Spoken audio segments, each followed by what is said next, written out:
പോകുന്നു എന്നുള്ള യാഥാർത്ഥ്യ ബോധത്തിൽ നിന്നാണ് അത്തരമൊരു സാഹചര്യത്തെ മറ്റുള്ളവരുടെ മുന്നിൽ പ്രദർശിപ്പിക്കാതെ വീടിനകത്തേക്ക് വലിയാൻ സ്ത്രീകളെ പ്രേരിപ്പിക്കുന്നത്. അത് നമ്മുടെ കൂടെ നിൽക്കുന്ന ആള് തന്നെയാണ് പറയുന്നത്. അപ്പോ അങ്ങനെ ഓടാത്തവരുമുണ്ട്.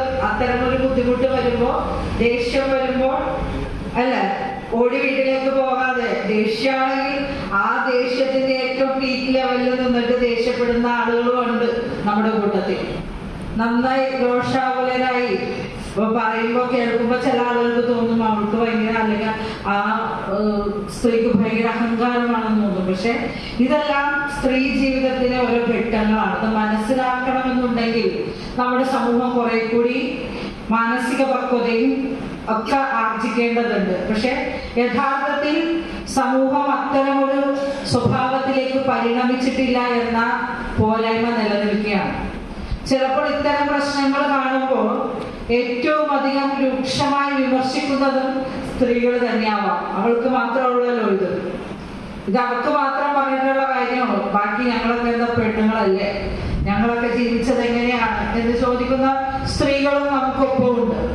അപ്പൊ ഈ സാഹചര്യങ്ങളെയും ഈ മനസ്സിലാക്കലുകളെയും ഒക്കെ ഒരു തരത്തിൽ നമ്മൾ മറികടക്കേണ്ടത് പരസ്പരമുള്ള യാന്ത്രികമായ ബന്ധങ്ങളിലൂടെയല്ല, പരസ്പരം മനസ്സിലാക്കിയുള്ള അഡ്ജസ്റ്റ് ചെയ്തുള്ള മുന്നോട്ട് പോക്കുകളിലൂടെയാണ് നമുക്ക് സ്ത്രീകളുടെ ജീവിതത്തെ ഈ സമൂഹത്തിനോട് ചേർത്ത് വയ്ക്കാൻ കഴിയും. ഇതിന് പുറമെയാണ് നിലവിൽ ഇപ്പോൾ ഉള്ള ജീവിതശൈലി രോഗങ്ങൾ. 1990-കൾക്ക് ശേഷം രാജ്യത്തിനകത്ത് നടപ്പിലായ ആഗോളവൽക്കരണ നയങ്ങൾ, ഞാനിത് പറയുന്നത് ദീർഘമായ ആഗോളവൽക്കരണ നയങ്ങളെ പറ്റി പറയുന്നേ ഇല്ല കേട്ടോ, അങ്ങനെ ആരും വിചാരിക്കരുത്.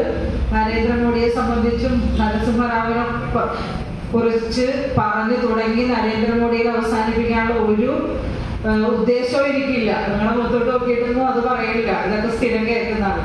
അപ്പൊ 1990-കൾക്ക് ശേഷം ഇങ്ങോട്ട് ആഗോളവൽക്കരണ നയങ്ങൾ നമ്മുടെ രാജ്യത്തിനകത്ത് നടപ്പിലായതിനു ശേഷം കുറേയേറെ സൗകര്യങ്ങളിലൂടെയാണ് നമ്മുടെ ജീവിതം.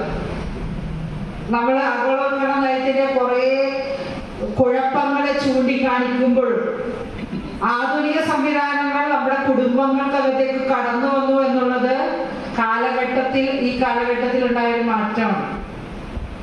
ആ മാറ്റത്തിനനുസരിച്ച് ഏറ്റവും വലിയ മാറ്റം ഉണ്ടായത് സ്ത്രീകൾക്കാണ്. അമ്മിക്കല്ല് ഉപയോഗിച്ചുകൊണ്ടിരുന്ന സ്ത്രീകളെല്ലാം ഗ്രൈൻഡറും മിക്സിയാണ് ഉപയോഗിക്കുന്നത്. അത് ഒരു വലിയ മാറ്റമാണ്. ഒരലിൽ ഇടിച്ചുകൊണ്ടിരുന്ന ആളുകൾ ഇപ്പൊ ഇടിക്കുന്നില്ല, അരച്ചിരുന്ന ആളുകൾ അരയ്ക്കുന്നില്ല. അടിക്കാനുണ്ടായിരുന്ന മുറ്റങ്ങളുടെ വലിപ്പം ചുരുങ്ങിപ്പോയി. ഒരു ചെറിയ ചൂലെടുത്ത് അകത്ത് അടിച്ചു വാരുന്ന പോലത്തെ ഒരു ചൂലെടുത്ത് ചെറുതായിട്ട് അടിച്ചു വാരിയാൽ ടൈലിട്ട മുറ്റം ഭംഗിയായി കിടക്കും. ഇതൊക്കെ നമുക്ക് നമ്മുടെ ജീവിതത്തിലുണ്ടായ മാറ്റം. ഈ മാറ്റത്തിനൊപ്പം നമ്മുടെ ജീവിതത്തിലെ അധ്വാനങ്ങൾക്ക് മാറ്റം ഉണ്ടായതിനൊപ്പം മറ്റൊരു കാര്യം കൂടി സംഭവിച്ചിട്ടുണ്ട്. ഭക്ഷണ രീതിക്ക് മാറ്റം വന്നു. നമ്മൾ കഴിച്ചുകൊണ്ടിരുന്ന നാടൻ ഭക്ഷണങ്ങളൊക്കെ നമ്മുടെ ജീവിതത്തിൽ നിന്ന് അകന്നുപോയി.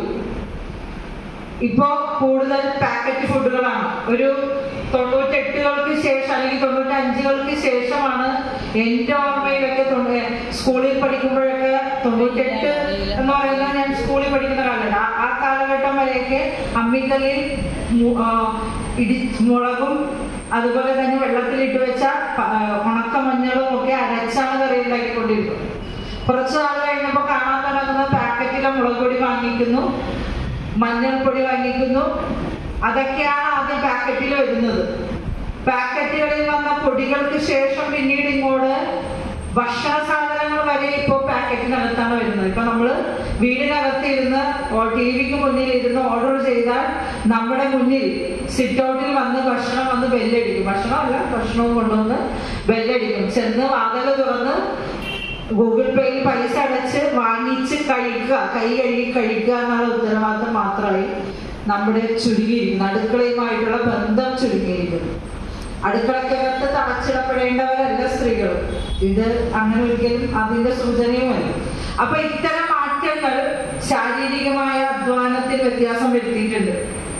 ആ വ്യത്യാസം വരുത്തിയതിൽ കായികാഭ്യാസത്തിൽ അല്ലെങ്കിൽ കായികാധ്വാനത്തിൽ വ്യത്യാസം വന്നത് യഥാർത്ഥത്തിൽ സ്ത്രീകളുടെയാണ്. പുരുഷന്മാർ ഇപ്പോഴും പല മേഖലകളിലും പുരുഷന്മാരുടെ അധ്വാനം വിനിയോഗിക്കുന്നുണ്ട്. സ്ത്രീകൾ തൊഴിലുറപ്പ് മേഖലയിലും ഹരിതകർമ്മ സേനയിലും ഒക്കെ പ്രവർത്തിക്കുന്ന സ്ത്രീകൾ കായികാധ്വാനം ഉപയോഗിക്കുന്ന ആളുകളാണ്. പക്ഷെ മഹാഭൂരിപക്ഷ സ്ത്രീകളും കായികാധ്വാനം ഉപയോഗിച്ച് ജോലി ചെയ്യുന്ന ആളുകളല്ല. ഇപ്പൊ സ്വാഭാവികമായി നമുക്ക് മറ്റു ജീവിതശൈലി രോഗങ്ങളും കൂടി കടന്നു വരുന്ന ഒരു കാലഘട്ടമാണ്.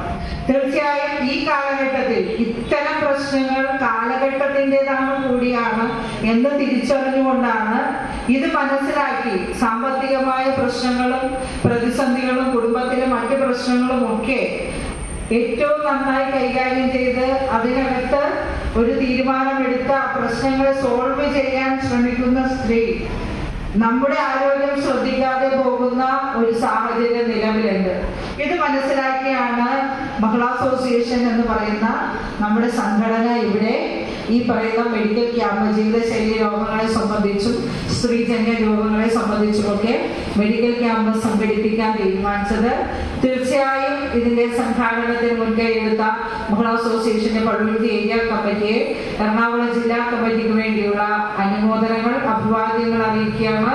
ചുരുങ്ങിയ വാക്കുകളിൽ മറ്റു കാര്യങ്ങളൊന്നും പറഞ്ഞ് നിങ്ങളെ ഉറക്കത്തിലേക്ക് വിട്ടില്ല. ആകെ അജജിച്ച് മാത്രം ഉറങ്ങിയിട്ടുള്ളതാണ് എനിക്ക് തോന്നുന്നത്. ബാക്കി ആരും ഉറങ്ങിയിട്ടില്ല എന്ന് കരുതുന്നു. നിങ്ങൾ ആരെയും ഉറക്കത്തിലേക്ക് വിട്ടില്ല എന്ന് കരുതുന്നു. ഉറക്കി ബോറടിപ്പിച്ചില്ല എന്ന സന്തോഷത്തോടുകൂടി ഈ പരിപാടി ഔപചാരികമായി ഉദ്ഘാടനം ചെയ്തതായി അറിയിച്ചുകൊണ്ട് ഞാൻ നിർത്തുകയാണ്.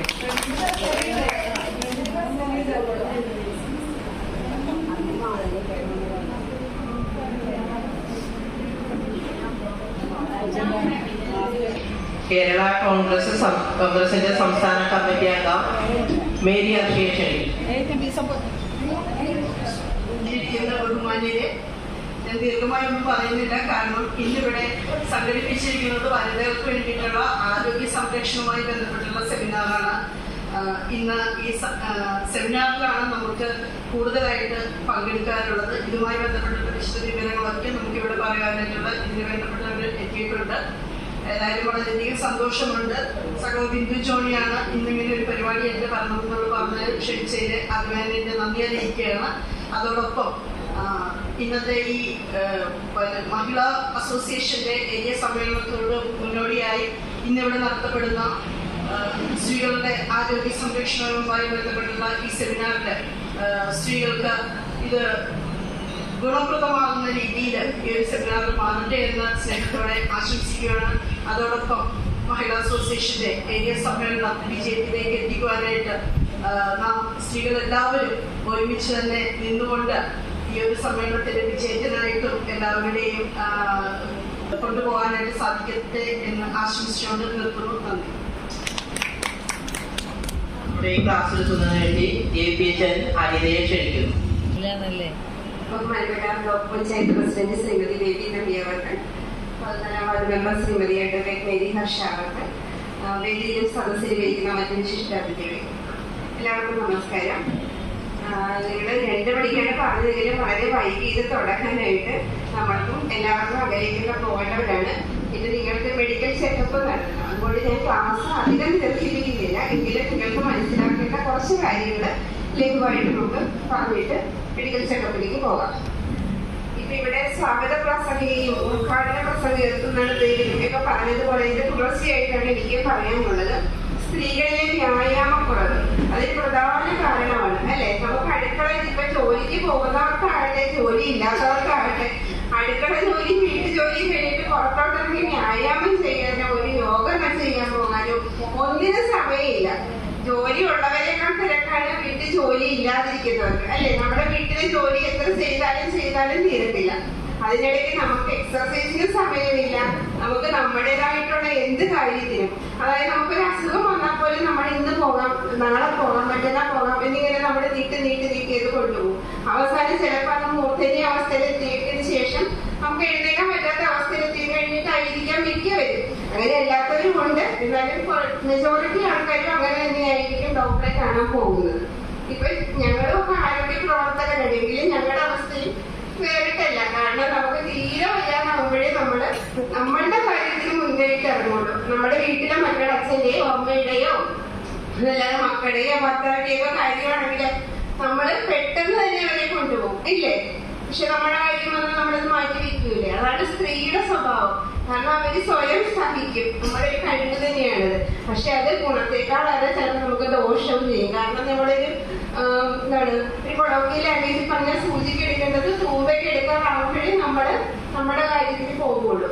അപ്പൊ അങ്ങനെ ഒരു സാഹചര്യം നമുക്ക് ഒഴിവാക്കി നമ്മുടെ കാര്യത്തിലും കുറെ കൂടെ സ്ത്രീകളുടെ കാര്യത്തിലും കുറെ കൂടെ ശ്രദ്ധ പതിപ്പിച്ച്, നമ്മുടെ ആരോഗ്യ കാര്യത്തിൽ ശ്രദ്ധ പതിപ്പിച്ച്, നമ്മുടെ ആരോഗ്യം ഉണ്ടെങ്കിൽ മാത്രമേ ഒരു കുടുംബത്തിന് സ്ട്രോങ് ആയിട്ടൊരു സപ്പോർട്ടായിട്ട് നിൽക്കാൻ നമുക്ക് സാധിക്കുകയുള്ളൂ.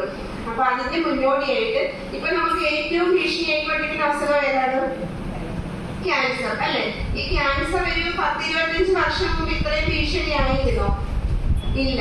അതായത് ഒരു 20-ാം നൂറ്റാണ്ടിന്റെ അവസാനത്തോടെയൊക്കെയാണ് ക്യാൻസർ ഒരു ഭീഷണിയായിട്ട്, ഒരു വലിയ അസുഖമായിട്ടൊക്കെ നമുക്ക് നമ്മുടെ ചുറ്റുവട്ടത്തും കാണാൻ തുടങ്ങിയത്. അതിനു മുമ്പ് ചിലപ്പോൾ നമ്മുടെ പഞ്ചായത്തിലോ മുനിസിപ്പാലിറ്റിയിലോ ചിലപ്പോൾ 1-2 പേർക്കൊക്കെ ചിലപ്പോൾ ക്യാൻസർ ഉണ്ടാവുള്ളൂ. ഇപ്പൊ അങ്ങനെയില്ല. ഒരു വാർഡിൽ തന്നെ നോക്കി എത്ര പുതിയ കേസുകളാണ്. അതായത് നമ്മുടെ കണക്കനുസരിച്ച് ഓരോ വർഷവും ഇന്ത്യയില് 8 ലക്ഷം പുതിയ കേസുകൾ ഉണ്ടാകുന്നു എന്നുള്ളതാണ്. അപ്പൊ എത്രമാത്രം ഭീകരാവസ്ഥയാണ് നിങ്ങളൊന്ന് ഓർത്ത് നോക്കിക്കുക. ഇന്ത്യയിൽ 8 ലക്ഷം പുതിയ കേസ് ഉണ്ടാവും, അതിനകത്ത് 4 ലക്ഷം കേസും മരണപ്പെടുകയാണ് ചെയ്യുന്നത്. അപ്പം ഈ ക്യാൻസർ മൂലം മരണം ഉണ്ടാകാനുള്ള സാധ്യത എന്താണ്? നമ്മുടെ കണ്ടുപിടിക്കാനുള്ള വൈകല്യം, ഏർലി ഡിറ്റക്ഷൻ, നേരത്തെ കണ്ടുപിടിച്ചു കഴിഞ്ഞാല് പൂർണ്ണമായിട്ട് ചികിത്സിച്ച് ഭേദമാക്കാൻ പറ്റുന്ന ഒരു അവസ്ഥയാണ് ക്യാൻസർ എന്ന് പറയുന്നത്. പക്ഷെ താമസിച്ചുള്ള കണ്ടുപിടിക്കൽ മൂലം ഈ രോഗം സ്പ്രെഡ് ചെയ്ത് മറ്റ് അവയവങ്ങളിലേക്കൊക്കെ ബാധിക്കുന്നത് മൂലമാണ് ഈ മരണനിരക്ക് ഇത്രയും കൂടുന്നത്. അതായത് 1 ലക്ഷം പേരെ എടുത്ത ഒരു 100-130 കേസാണ് നമുക്ക് ജനസംഖ്യയിൽ ക്യാൻസർ ബാധിതരായിട്ട് വരുന്നത്. അപ്പൊ ഇനി ഒരു 5-6 കൊല്ലം കഴിയുമ്പോഴത്തെ അവസ്ഥ നിങ്ങളൊന്ന് ആലോചിച്ച് നോക്കും. അപ്പൊ ഒരു സ്ത്രീ എന്ന നിലയ്ക്ക് സ്ത്രീകളിൽ ഏറ്റവും പ്രധാനമായിട്ട് കാണാൻ പറ്റും, സാധാരണയായി കാണുന്ന 3 തരം ക്യാൻസറിനെ കുറിച്ചും അതെങ്ങനെ നമുക്ക് നേരത്തെ ഡയഗ്നോസ് ചെയ്യാം, അതിന്റെ ലക്ഷണങ്ങൾ എന്തൊക്കെയാണ്, ഇതൊക്കെയാണ് ഞാൻ ഇവിടെ പറയുന്നത്.